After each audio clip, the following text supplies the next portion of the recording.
Hi guys, Rocky here again, and tonight I thought we'd take a look at my Jamma Super gun. Right, I suppose I better start with some basics. Jamma stands for Japanese Arcade Manufacturers Association. Basically, in the 80s, a bunch of arcade manufacturers got together to agree a wiring standard for inside their arcade machines, and as a result, we have Jamma. So, what does a super gun do? Well, a super gun, this little thing here, basically allows you to connect an arcade board to your TV, I suppose. So it's basically you have an arcade machine in your house without the arcade machine. Now there are various types of super gun. I mean, in theory, you could actually just wire straight onto the Jamma loom here. This loom here, the Jamma loom. You could just literally solder onto that if you wanted to. The super gun just makes it a lot easier. Rather than, see this one I'm using a PC power supply. You can get ones that use arcade power supplies. You can build them yourself. So, now that you've got your super gun, what games do you play? Well, you've got a few options. First one is you buy each individual game as a big PCB, like Mortal Kombat. You pay your £40 whatever, plug it in, wire up your controller, and play your game. Or another option, get something like this. This is called the Neo Geo MVS 1 slot board. There are 2, 3, 4, 6, and I believe in 8 slot boards made by SNK. If you're familiar with the AES, the home console, this is basically the arcade version now. You're probably aware that the AES stuff goes for a lot of money. The MVS stuff is exactly the same, just without the fancy box, and a lot cheaper. So this is what I've got here at the moment, wired up. Got a Final Fury special in it. I'll give you that in a second. Oh, there's another option. There's things like the Hyper Neo 64. This is a big, huge gubbins here. Again, just a standard Jamma loom. The game flips in the top. This bit, if you can see this very well, pull it out. This big box here is the game. Flips into this even bigger box with various other connectors.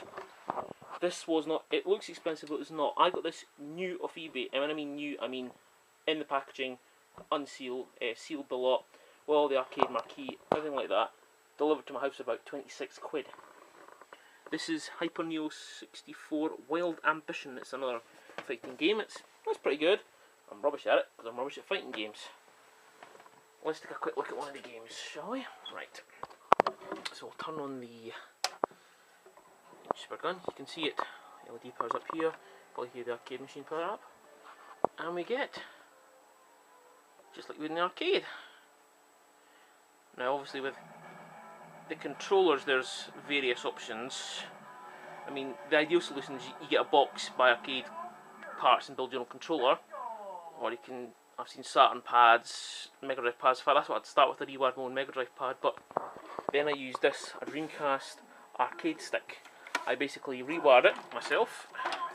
Don't worry, I can revert it back if I wish to the original standard.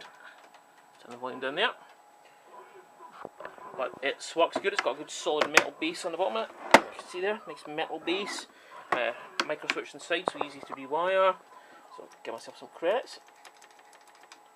Give myself plenty of credits here. Let's have a quick shot of Fatal Fury. Let's obviously beat him up.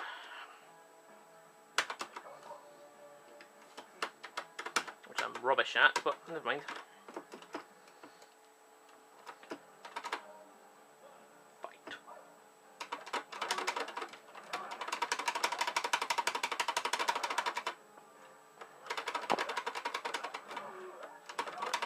Oh, no. Very hard playing one hand, but I'm getting beat obviously. Anyway, that's Fatal Fury. Let me show you some other games I've got. But this time guys, I've put in Super Sidekicks 2. This is a football game, not a soccer game, a football game. It's really easy to change the cartridges. I'll show you that in a minute. Let me just add myself some credits. Here we go. I think this one was about £9, this game off eBay. Well, the cartridge was. The interface is, well, I'm not very good at football, but never mind. Yeah, my name. A friend of mine's completed this and he thinks it's really good value for money. Notice it's an American quarter that they're spinning there, which is kind of strange for a game that's not really played very well much in America. This is quite good, I think. I'm not a football fan, I said, but I would play this in the arcade certainly. It's good fun. I'm terrible at it. Right. Anyway, that's enough of me getting beat. Let me show you what happens. Let me just turn the board off. It's quite hard with one hand. I'll try to pull it. Just basically a big. This is what would have been inside the arcade machine, so you wouldn't be able to see it very well. But 2 slots there. Now I've got 3 games, possibly 2 now, for my MVS. So let's see what the third one is. So I'll go up here. I think it's another fighting game. Actually, I haven't got any of the really expensive ones like Metal Slug yet. More about money. World Heroes. This is another fighting game. It's pretty good. Just plug it in upside down. I don't always like to go in the same way. It's just kind of strange. Certainly, if you're into games that you get these, you can play them on main, but if you're looking for the actual system themselves, yeah, here we go. Okay, let's play this. Some story. Colours a bit off on this. That's because I think the board needs to be reseated, but never mind. It's a very Street Fighter-esque game, actually. It's actually really good fun. It's more fun with 2 players, but when my second player is playing, it's generally using the badly rewired Mega Drive controller, so I really need to buy another Dreamcast board and rewire that. Make it look a bit better. But again, it's certainly good fun. Anyway guys, I just thought I'd show you my Super Gun. I have no idea why it's called the Super Gun. That's my setup here. It's by far not the most expensive one. It's quite a cheap one, to be honest. But certainly something worthwhile getting into. It's something a bit different. This looks complicated here, but trust me, that wiring in is simple. It's pretty much follow the dots.